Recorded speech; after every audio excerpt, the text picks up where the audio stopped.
भगवान कहते हैं जो लोग रात के पिछले पैर में यानी भोर में सुबह सूर्य निकलने से पहले इतनों का नाम लेंगे उनका कभी जीवन नहीं बिगड़ेगा।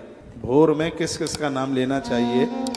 गजेंद्र मोक्ष की कथा में भगवान नारायण कह रहे हैं, तो कहते हैं कि सरोवरों का नाम लीजिए, पर्वतों का ध्यान कीजिए, कंदरा वन का ध्यान कीजिए, बांस का ध्यान कीजिए। बांस बहुत ज्यादा वंदनीय है, बांस को जलाया नहीं जाता, बांस के जलाने से वंश नष्ट हो जाता है और बांस को लगाने से वंश वृद्धि हो जाती है। जिस नारी को संतान नहीं होती, गर्भ में बच्चे खत्म हो जाते हैं, उस पति और पत्नी से, उस दाम्पत्य से बांस के पेड़ लगवाए जाते हैं। तो बांस का दर्शन बड़ा शुभ है, अति शुभ है।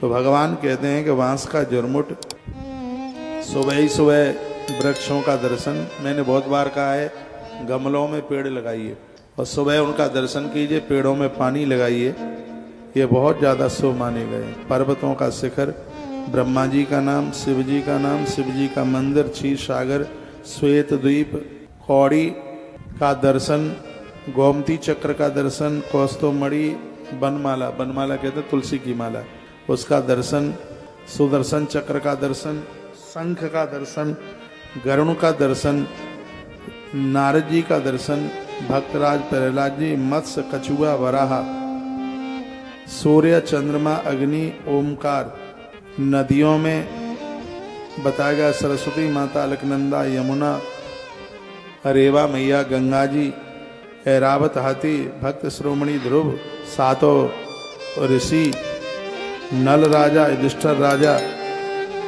जनक राजा की बेटी माता जानकी और नारायण भगवान, इन सब का स्मरण बहुत ज़्यादा फलदायी है। सुबह आप जागो तो इन चीज़ों का चिंतन करो, संघ का चिंतन करो, गोमती चक्र का चिंतन करो, पीपल जैसे श्रेष्ठ वृक्षों का चिंतन करो। हो सके तो 4 नाम ले लो। क्या क्या है? पुण्य श्लोको नलो राजा, पुण्य श्लोको जनार्दन, पुण्य श्लोको च वैदेही, पुण्य श्लोका युधिष्ठिर।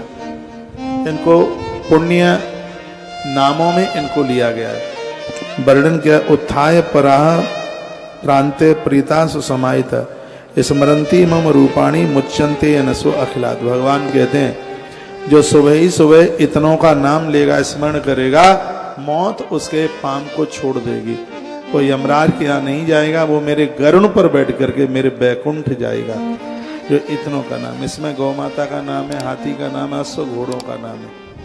सुबह ही सुबह इनके दर्शन, नीलकंठ का नाम है इसमें बहुत इन दर्शनों को शुभ माना गया। गौ माता के दर्शन, मातृशक्ति के माताओं के दर्शन, छोटे बच्चों का दर्शन, इसको बहुत ज़्यादा शुभ माना गया है। मेरे प्यारे गजेंद्र, जो लोग ब्रह्म मुहूर्त में जाग करके तुम्हारे द्वारा कही गई मेरी इस स्तुति को कोई श्रवण करेगा, मृत्यु के समय उन्हें मैं अपनी निर्मल बुद्धि का दान कर दूंगा, उनकी दुर्गति नहीं होगी। जो गजेंद्र मोक्ष की कथा है ये, इसको जो भोर में सुबह ही सुबह यदि कोई सुनेगा तो भगवान कहते हैं कि मैं उनका कल्याण कर दूंगा, उनकी दुर्गति नहीं होने दूंगा।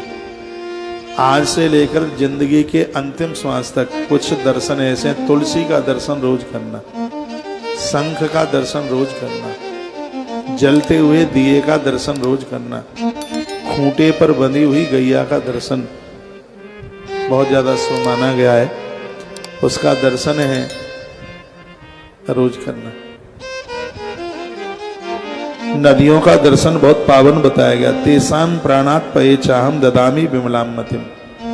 भगवान कहते हैं जो इतनों का दर्शन करेगा उसको मैं विमल बुद्धि दे दूंगा, निर्मल बुद्धि दे दूंगा। इसमें माता जानकी का नाम आया है।